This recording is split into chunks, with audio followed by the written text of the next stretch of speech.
Welcome to this edition of the DGD podcast. As always, the NCDGD himself, Robert Reynolds. Guys, Georgia making history. Okay? Georgia making history. You thought it was bad right now. I'm telling you right now, it is historic what Georgia's on, and the trend will continue for the months to come. What a crazy last few months. Obviously, talking about NFL draft, we're recapping all 7 rounds. And you know what? Obviously, if you're not familiar with it, Georgia broke NFL record in the draft. 15 players selected in the draft, most in history. And listen, it only took 6 rounds to do it. But first off, before we get started, folks, we're going to do this. Lots of rain, bringing you the DGD podcast. Use code DGD at checkout to get 10% off your purchase site wide. But also, let's do this. Let's recap. We're going to take a little recap here. They're not going to do any graphics or nothing for anybody watching. However, we will tell you everything you need to know. So first off, we had the first overall pick, Trayvon Walker to the Jaguars. At 13, you're looking at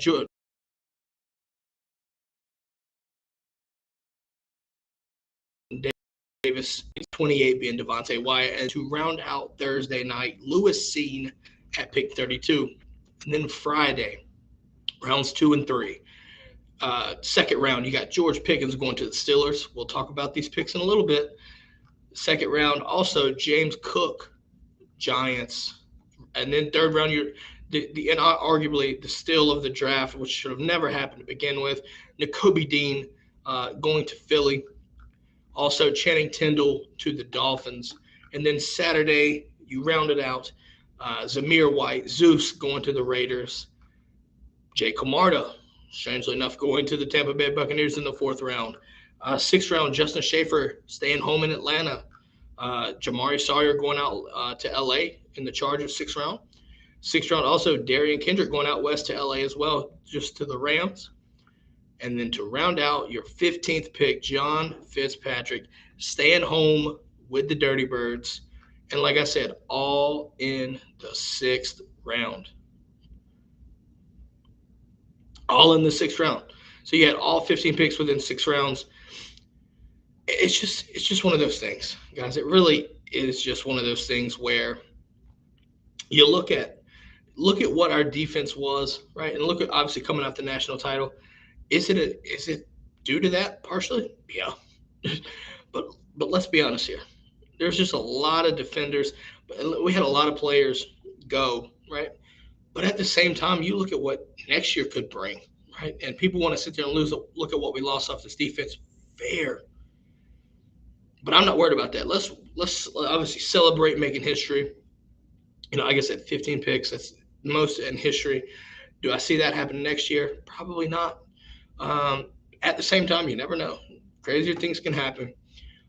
But if I'm looking at it this way, I'm telling you right now, my favorite pick out of every single, all 262, it taking some time to analyze things, might be James Cook to Buffalo.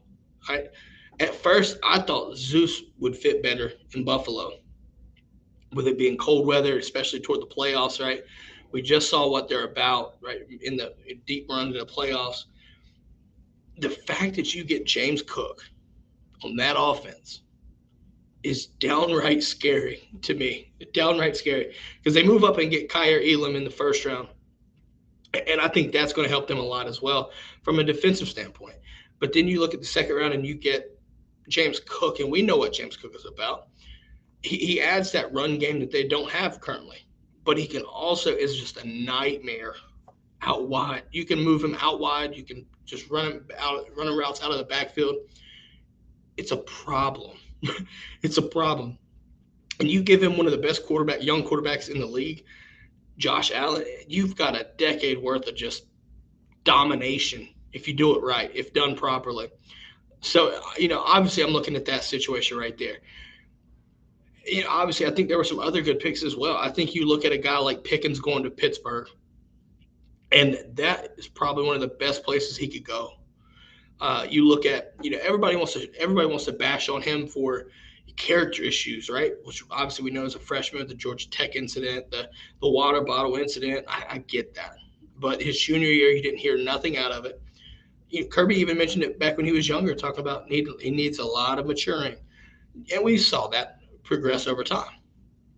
But when you look at Mike Tomlin's no nonsense approach to things, you're gonna make sure that he's a disciplined player. He's gonna come in ready to go. We know what he's about when it comes to talent. You know what his ability is. Obviously, Pittsburgh picking Kenny Pickett in round one gives him a huge piece, right, and a fast piece at that to stretch the field, to add to Claypool. Right, you still got Najee Harris in the backfield. Obviously, it depends on the quarterback here, but if the quarterback is situated right, I think you might see Pittsburgh offense be a true threat. It's just one of those things where I think you could definitely see some domination there, and that's what you want, right? I also like the fact that most all of our guys went to situations where they have a chance to succeed and being on teams that have a chance to be a contender. In my opinion, I think that's more important to me. I love the fact where everybody went because there were several teams that double dipped on Georgia players, right? We talked about it Friday with Green Bay. Right now, you look over the weekend. Now we're reflecting. You look at the Falcons taking two. Let's color me shocked. Didn't see that happening. Also look, Philly probably just got. Oh my God, Philly's defense just got downright scary, in my opinion, because you take what Jordan Davis brings and you add that into Kobe Dean, and we all know what Nakobe's about. So you're adding that kind of concept of being able to run behind, right? What Nakobe was best at, running behind and filling gaps, just running free. Now you got Jordan Davis and Fletcher Cox for the foreseeable future. That's just scary if I'm an NFC East. Oh my goodness, I'm nervous. Period. Just based off of that, and also Eagles. They also got AJ Brown. So now you've got a offensive weapon as well, a bona fide weapon at that. You're proven at this point compared to drafting a receiver. So Eagles got really good as well in this draft. Which leads me to this: if I'm looking, if any team, right, any team that got a Georgia player, the Packers, looked really good as well. I thought they had the potential to go pick Pickens. They did not.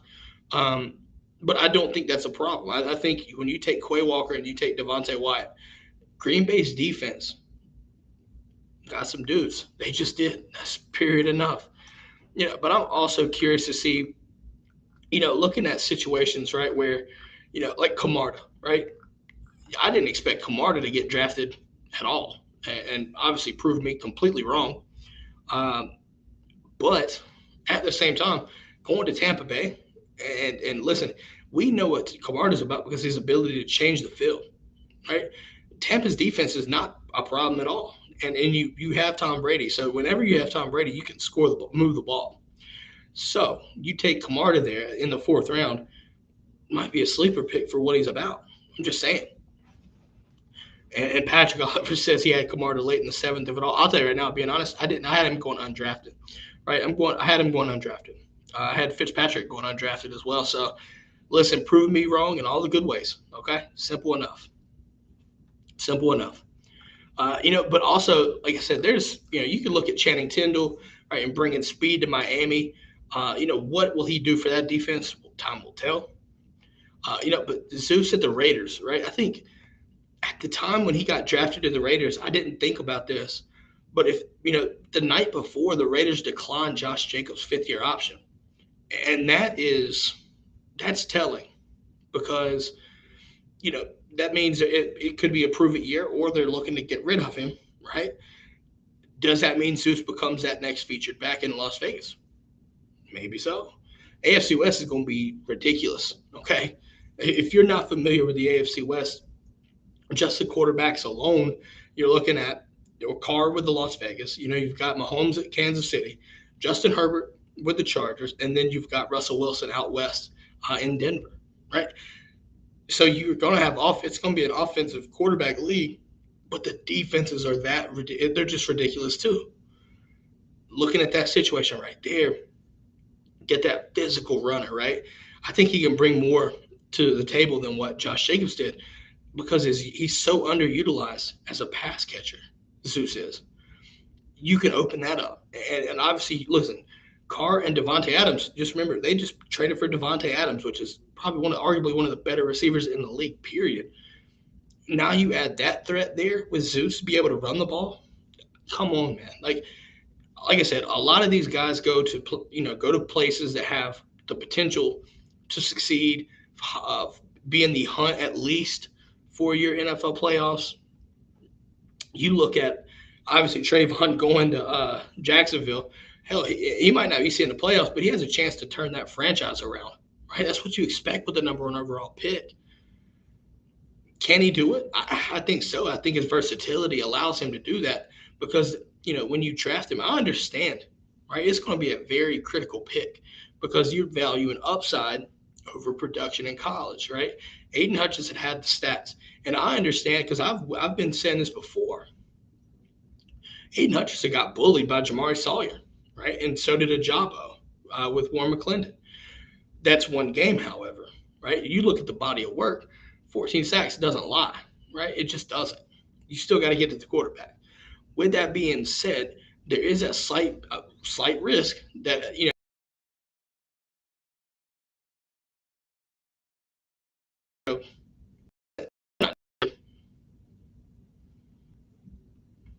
not knocking the kid at all. I can't do that. Just can't. With that being said, valuing the upside and the physical traits that Trayvon has, the Cons took a bet, and we'll see if it pays off. I think so because you can do anything with him. Georgia, he did everything at Georgia. If they want to sit there and put him down to rush the passer, okay, then put his hand down and let him go to work. But at the same time, and like I said it on the last episode, when it comes to edge rushers, it's all about everybody focuses on the rush aspect of things, but not really a lot of people focus on the edge aspect of it. And that means also setting the edge in the run game. It's great that you can get to the quarterback. I'm not knocking that. There's a lot of money to be made, especially for those premier pass rushers. But if I'm picking number one overall, I want the guy that's going to be on the field every single down. I want him on every single snap because I want to get the most out of my investment. That return on investment needs to be as high as possible. So if you get an elite pass rusher that's only going to benefit on situational downs, what are you going to do to solve the run game? Well, Trayvon Walker fixes that, right? Listen, they've got Jacksonville loaded up in free agency. So I'm not counting them completely out. But adding him into that situation where they've got better defense, and Jacksonville also built around Trevor Lawrence, which that was key for them. They needed to do that. They did that. So now you might actually see Jacksonville be competent and win some games. I'm not saying they'll win every game by any means. But I think Trayvon Walker could be a key piece to that defense and opening up some untapped potential there. Everybody knows the Urban Meyer situation. It was a train wreck from the start. New time, new regime, things like this. Bright upside, honestly. And what they did in free agency is key there. And it was actually a really good free agency haul for them. Add that on top of the draft, getting Trayvon number one. Listen, he's going to play every down in Jacksonville. And I don't know if he's going to have a niche or not, a specific niche. He might be a multi-tool. He might be a pass rush. They might tell him to pass rush. Fair. Let him go after it because, like I said, at Georgia, he didn't have that specialty. He was a do-it-all kind of guy, and he proved he could do it very well. Everything was very well. He might not have the stats that you would love to see. Don't get me wrong. That does not discount what I see on tape. His ability is all there, period. Period. So while we're here in the brigade, give a shout out here, roll call for Patrick and Tennille. Listen, I want to get y'all's thoughts here while I'm continue talking. Which Georgia player benefited the most from where they got drafted to this season, this upcoming or this past draft? Excuse me, can't speak today. Anyways, while we let the brigade come in and talk about that, obviously it's kind of interesting to see. Right, N'Kobe Dean. I think that's probably the biggest. It had me bamboozled. Just confused. I think it had everybody confused. And honestly, when I seen him fall into night 2, so I just knew he was coming early, right? I just knew he was off the board early. Like I said, I even thought he was going to Tampa Bay, right? The first pick, right? He was just a steal outside of that. And then he started falling. And then he kept falling. And people were passing up on him. And he goes into the second round, and you're like, all right, go to Baltimore, passed on him. Go to Pittsburgh, Pickens, hey, let's go. Wait, N'Kobe's still there, right? All the situation right here. And then finally, at pick 83 in the 2022 draft, the Philadelphia Eagles get him and his buddy, Jordan Davis, which in my opinion, it has to be the steal of the draft. There is no question about it. The dude's potential, right? The medical history that we'll talk about in just a second. It's one of those things where you don't like to see this kind of thing happen because it can, and there's concerns and things like that. But when you sit there and you you pass up on that kind of potential, 31 teams are going to have to do some soul searching if he pans out to what we expect him to do. And I'm just leaving it at that. And here, Michael B also says, Dean fell, but he's in a good spot. And I completely agree. And like I said, to start the show, pairing him and letting him run free behind Jordan Davis and Fletcher Cox is downright scary. Just downright scary. Okay? Because you're looking at what happened to Georgia's defense. Fletcher Cox is an upgrade to Devontae White. Think about this. So if you're trying to envision, I know it's a little bit difficult, but if you try to envision that, pairing Devontae and Jordan Davis, what we're remembering, right? When you add when you have Fletcher Cox and Jordan Davis, there's your most of your offensive line is going to those two guys alone. So your edge rushers off the bat have easy one-on-one situations, easy situations to get to the pass rusher when you need them, or obviously set the run. Jordan Davis, we know his main thing: set the run, set the edge, or not set the edge, run, stop, period. So I was thinking Trayvon. My apologies. Yeah, I'm just looking at it in this right here. The Eagles got drastically better in the run game, but if they manage his weight, you will see Jordan Davis transform into a 3-down player, and that for NFL teams is scary. That's the scary part. Period. So Patrick also states that yesterday the Eagles announced Dean's healthy, cleared to practice. Right, there were some concerns about a pec strain, I believe it was. A report came out that there was a pec strain that he had suffered working out, declined surgery, and that scared some teams. Apparently it scared 31 teams, except the Eagles. Then you hear this news, and basically what you're telling me is if he's healthy, you just got a first-round talent in the 3rd round. Talk about value. Simple enough. Michael also states, and we talked briefly about this, Zamir ended up in a good spot, right, at Las Vegas. And we just talked about that with, the Raiders declining that 5th-year option for Josh Jacobs, right? I think you can see him be the future back for years to come. I think that's coming. I just think that is. I think a lot of these guys got really good spots. Miami's going to be interesting to see with Channing Tindall. I think Channing Tindall could definitely be a pass rusher. And listen, in the AFC East, dealing with Buffalo, right? Get that speed out there at the outside linebackers, right? That's going to be key when you've got to go up against, a Josh Allen team twice a year. The Jets just got Garrett Wilson. You look at all these things right there. Maybe it makes sense why you get Channing Tindall there, right? Looking down here, obviously Jake Camardo we've talked about. Justin Schaefer could be one of those guys that in the next year or so could be starting at guard for Atlanta. Just could be starting there. And that tells me right there. And listen, they got him in the 6th round. 6th round, and he could be starting next year, right? And then you also look, another thing that I was confused was seeing Jamari Sawyer on the board and Schaefer going over Sawyer. And I'm not mad. I like where both guys ended up. But there, in my opinion, there was just more value with Sawyer. I had him as a night 2 guy. So he fell to 6th in the 6th round. And behind Schaefer at that, like I said, I'm happy for both guys. I just thought that I would expect Sawyer to go first. It is what it is, and the Chargers just got Jamari Sawyer. So there you go. And then obviously, talk about DK. DK was one of those question marks where his 40 time and his pro day wasn't the greatest, and it really dinged him, right? It really dinged him. But I think also looking at what DK was built for, DK is built for a zone defense, right? He's better when you're able to play zone, but he's also physical. When his speed is a liability when you play man coverage. But when you're playing bump and you can drop back into a zone, I think that's his best fit. And when you look at where he goes to the Rams, you have Jalen Ramsey aside, on the opposite side of you. You're going to be physical. They match well. They play physical, right? You sit there, they play some zone defense.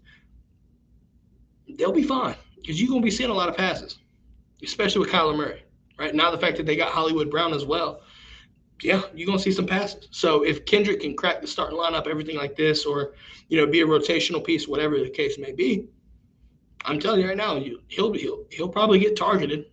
And that's where the physicality, and that's where, he has some great ball skills. He does.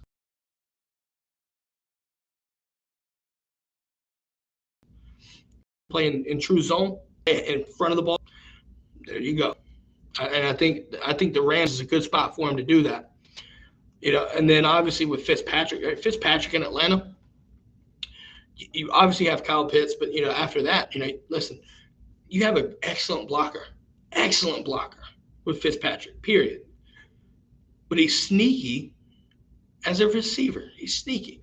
Georgia never utilized him the right way. And then also last year, you look at Brock Bowers, right? Brock Bowers kind of took over the spotlight there. Fair. But my man is a tenacious blocker. And in my opinion, I think that's where the Falcons are going to get the most value out of him. Utilize him in the pass game, right? So that you're a little bit less predictable. But when in the run game that he'll be there. He's that kind of guy, period. So like I said, all these guys had some really good, landing spots. And obviously when you can make history, I think making history is the key here, right? So, with that being said, you look at, you obviously take all the guys where they got drafted. Like I said, some of them were higher than where I expected. Some of them I had different, just switched around.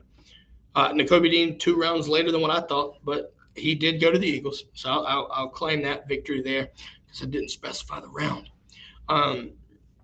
Overall, though, I thought this was and listen, not only is it's great for Georgia, it's great for these guys, right?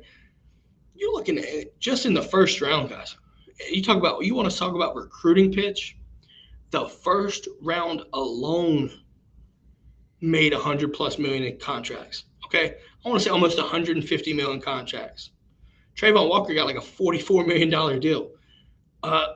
If you're worried about the NIL, look at Georgia. Look at what we just did. Made history. 5 defenders in the first round, most ever. If you're a defensive player at Georgia, or you're considering Georgia, hey, you can take that NIL money, but guess what? Sustained guarantee money right there. I want to say probably 50 mil, 60 mil guaranteed money between the 5 alone, period.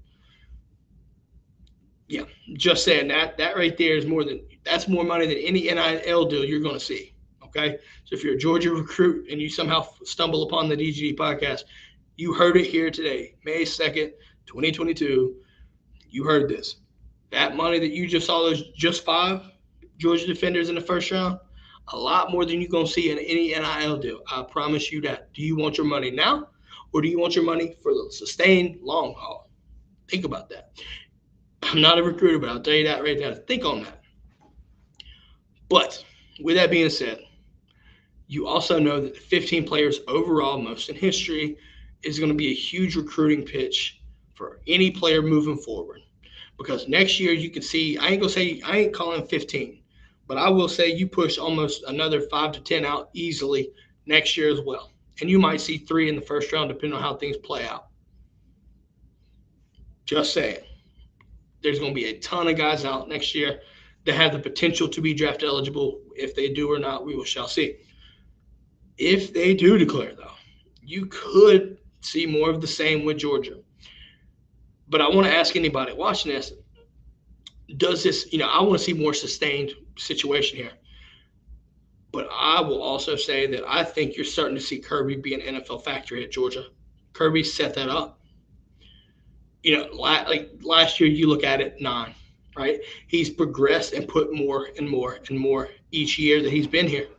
Now, at some point, you have to look at it as somewhat of a peak situation, because I don't know if you're ever going to drop 20 kids in a draft or not like that.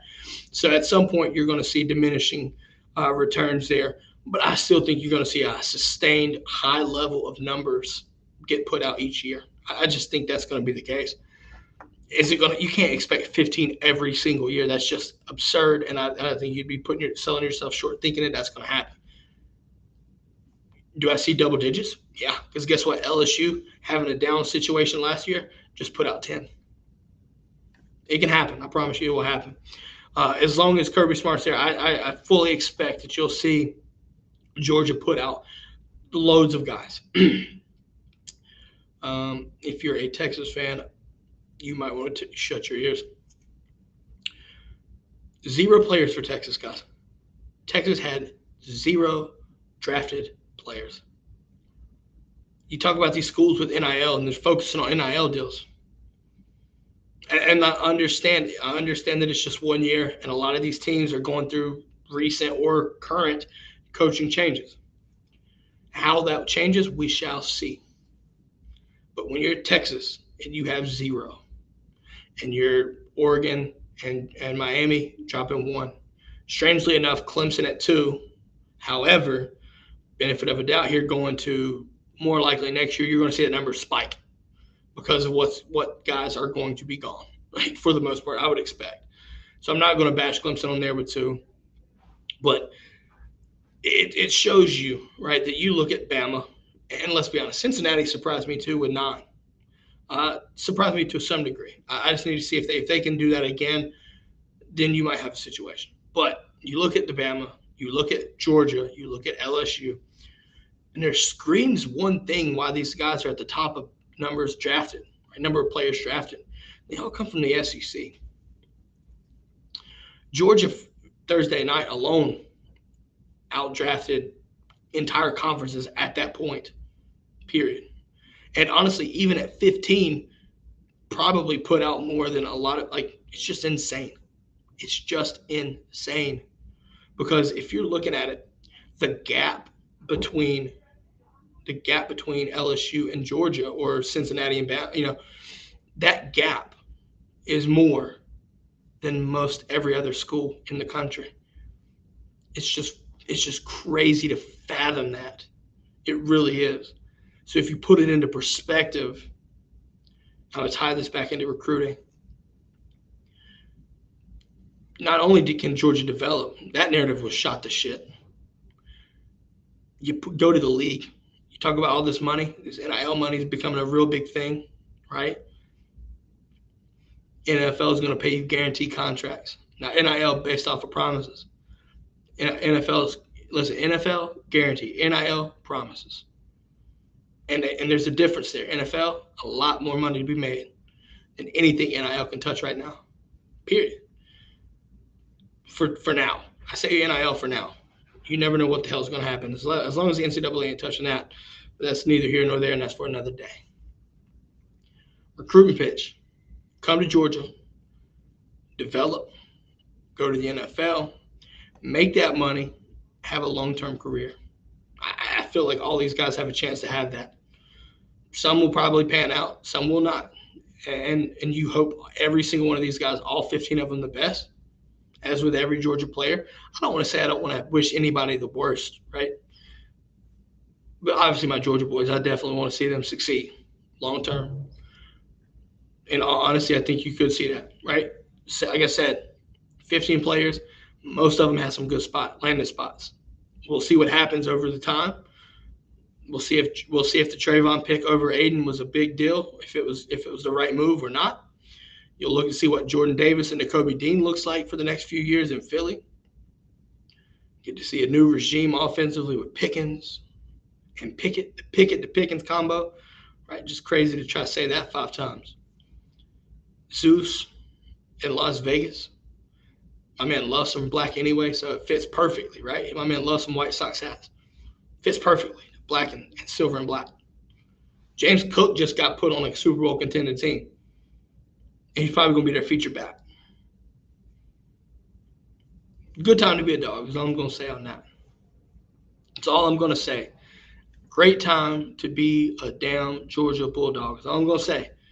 And it ain't stopping this year, boys. It's going to come, ladies and gentlemen, it will come next year too.